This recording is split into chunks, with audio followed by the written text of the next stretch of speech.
Hello, welcome back to By Sword and Musket, the channel where we look at interesting and old-fashioned weapons on old blighty that we can get our hands on.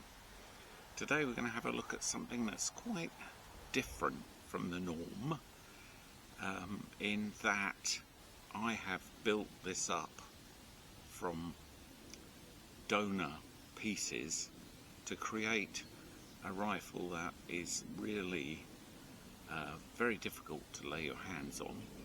It was done as a commission for somebody who collects the same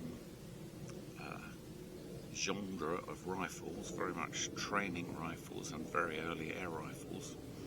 And this one basically is an early training tool from around about the introduction of the time of the SMLE, which B.S.A had a go at making, but didn't make very many of, consequently difficult to find, consequently I get the job of trying to make one. So, what is it that I have created? What is this monster that lies before me? Well, basically you've got an old B.S.A standard air rifle in here, underlever, and it's impersonating an SMLE with its magazine, trigger guard, bolt set up. There's a safety on the back. All the woodwork is the same. The strap arrangements are slightly altered because of the channel for the underlever. You've got the same guarded front sight arrangement, except I have gone for a sort of Metford long Lee look and maintained the length of the original barrel of the air rifle, which has allowed me to maintain the sights, but also has given me the mountings for a bayonet. Actually, I've yet to try that because someone came and bought the last one off me the other day. That occurs to me I might have to chop that off, but that's another story. I've also added conventional SMLE sights. I had to extend the trigger, but a lot of this is the same. But let me show you the process I had to go through to merge the two weapons. So, the most obvious thing is that it's an underlever. So if you take the solid front end woodwork of an SMLE and try to drop in said air rifle, how's your underlever going to work? Well,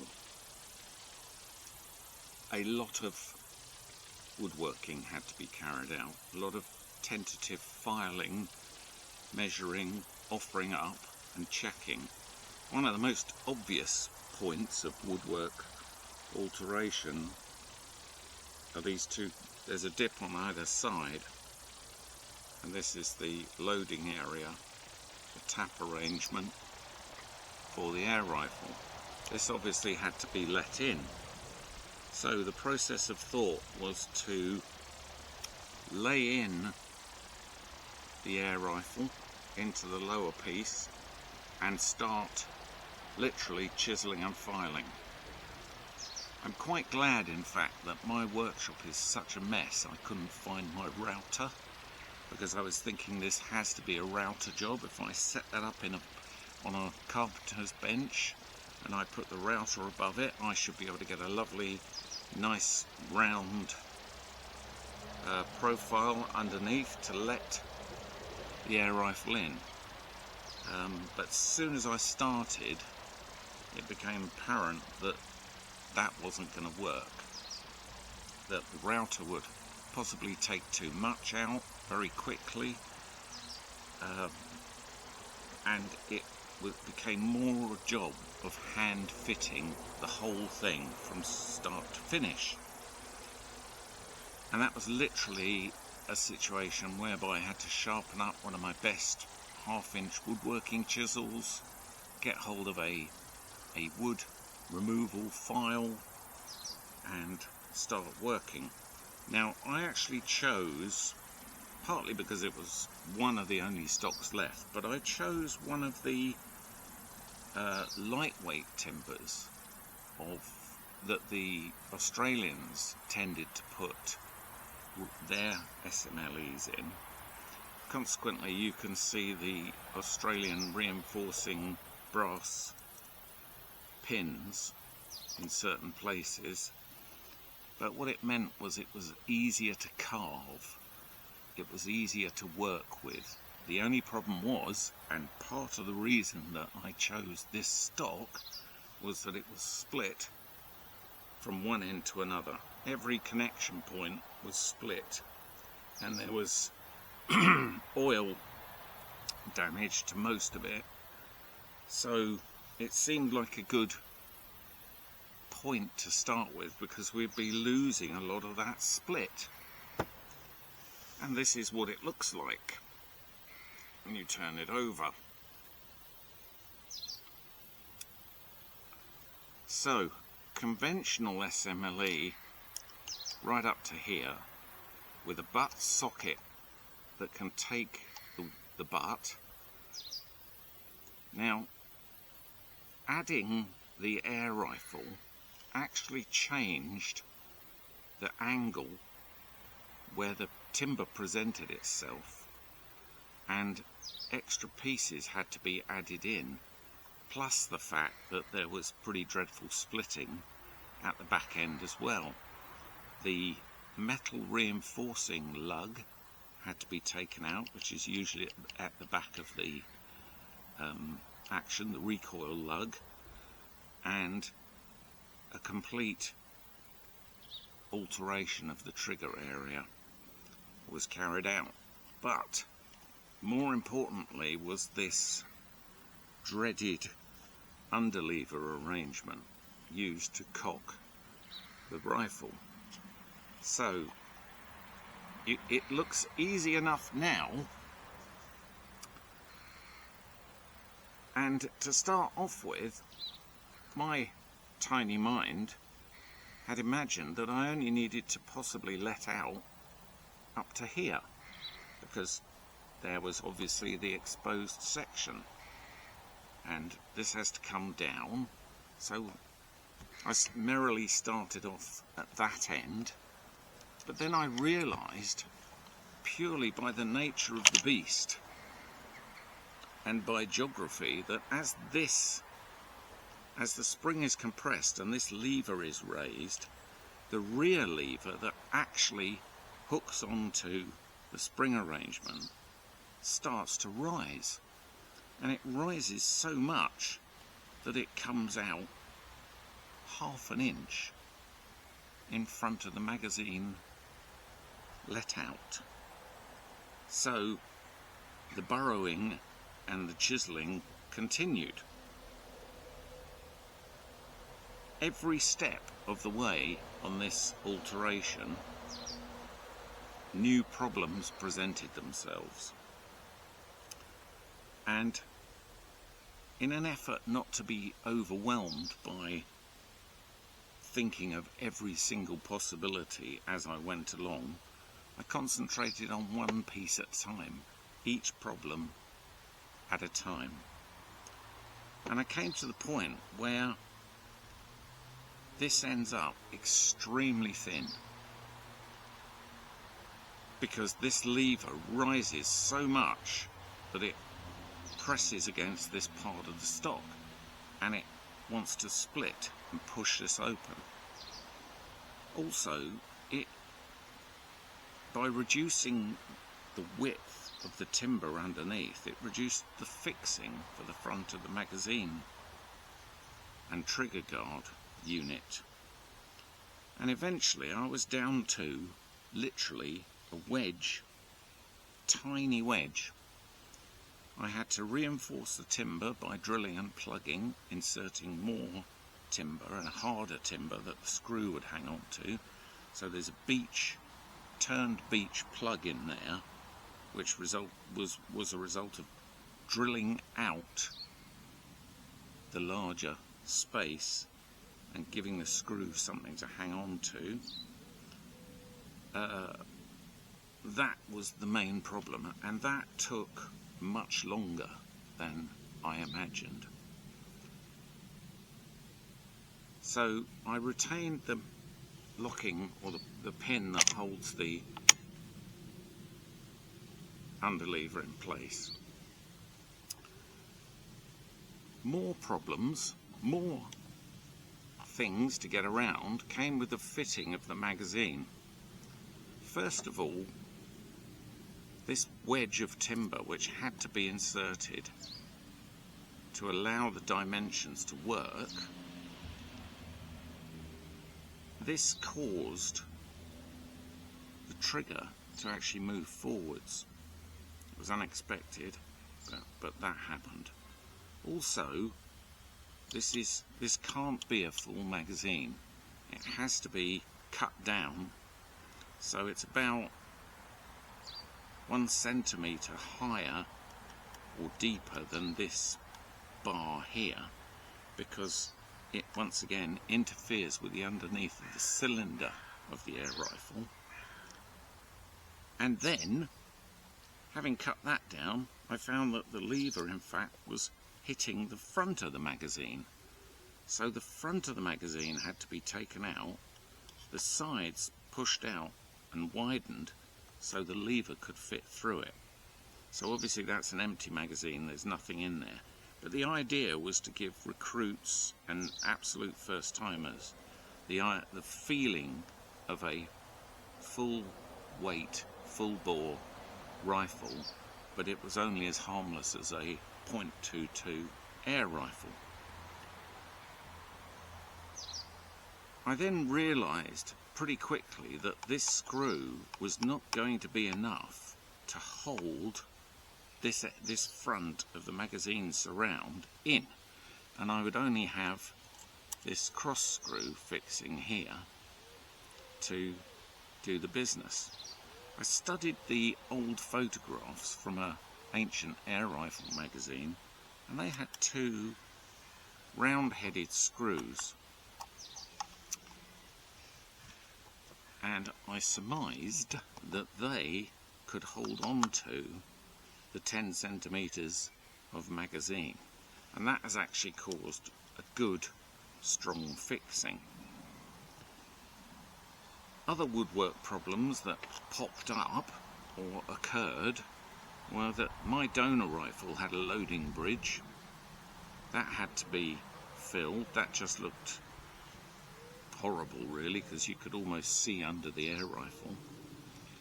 And then, having carved so carefully the fit of the cylinder down the length of the SMLE stock, I realised that you could see all the way down on both sides. So I inserted or fixed in a triangular shaped slither of timber from one end of the action opening to the other, and I did that on both sides. That was to beef up the remaining timber, but also to block it in so you can't see garishly through the bottom. It didn't seem right. Other things that occurred were just little cutouts like this, and then I found myself actually working away at the brass screws that were left by Australians to strengthen the rifle. Well, that's all fair enough, not a major problem. So, a little bit on the metalwork. It had to look like a bolt-action rifle, yet it isn't.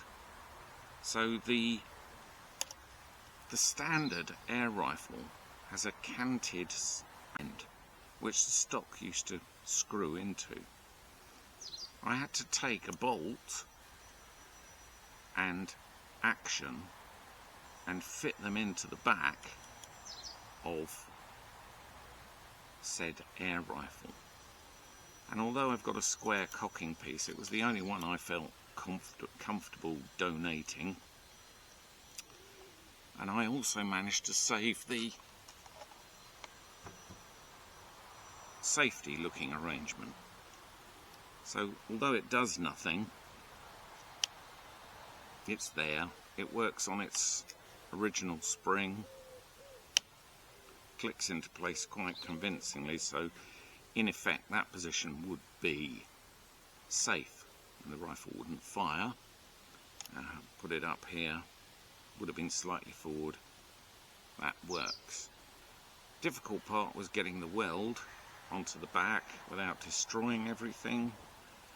I have maintained the markings on the wrist strap, which are GR, Crown, B.S.A. Now this one is actually 1935, SMLE Mark III. It's quite nice, it's not a Mark III star, but it's a Mark III, but the date is a little bit later than these things would have been built.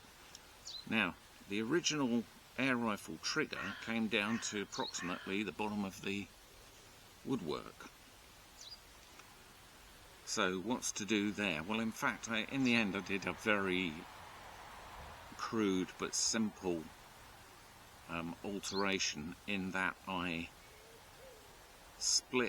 got hold of another trigger, I changed the curvature so it would fit within. It was a little bit longer, had to be shortened, and changed the curvature so you still have a nice feeling under the finger, the trigger pad of your finger. And then I spliced the new trigger, put it either side of the old one, and fixed that, welded that on. So although the trigger goes forward a bit when it's cocked, which I've only just realised, you can get your finger in there and it will fire. Now, difficult thing with this rifle was that the cocking arrangement is such that it only cocks when the lever is pulled all the way back. So this back end of the triangle wants to force its way all the way back, and the further back, the higher it gets, the further away from the cylinder it gets. So it's pushing out all the time. And we are on the limits of that working, but it does work. Old butt, no butt disc, so I turned up a piece of brass. Chap can put something in there if he wants. Rather over polished butt plate, which just happened to be the only one I had. Hello, Buzzy Bee. Then we have the trigger. The loading arrangements, which I've kept exactly the same. So you lift the tap, you lift the lever at the side, the tap opens, you put the pellet in and close it down, and the weapon will fire. This is a standard SMLE sight base, but in fact the air rifle barrel back here was bigger than an SMLE barrel, so that had to be split underneath and cut, and then that base was soldered onto the barrel. The locating screw keeps it in line. Like the old arrangement, you've got the original spring underneath there, and then you've got SMLE sights.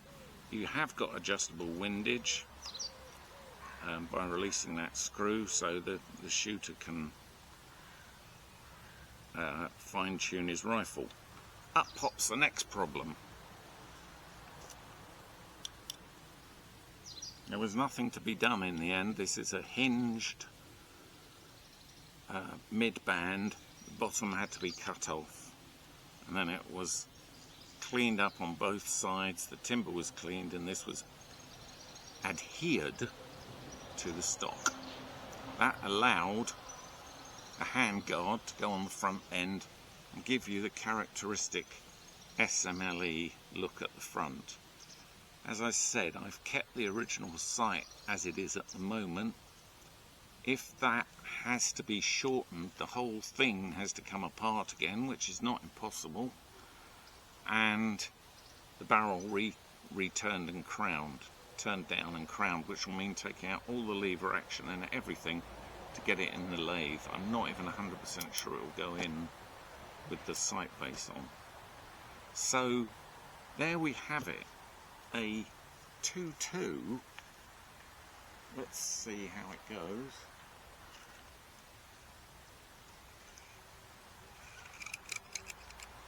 Oops, slipped off my knee. Yeah, that's cocked, so the lever's gone slack. You would then put your pellet in, and I'm going to fire this into my shoe to give it some resistance. The trigger has gone forward, as I mentioned. It's a bit grim, but can't be helped. And then off she goes.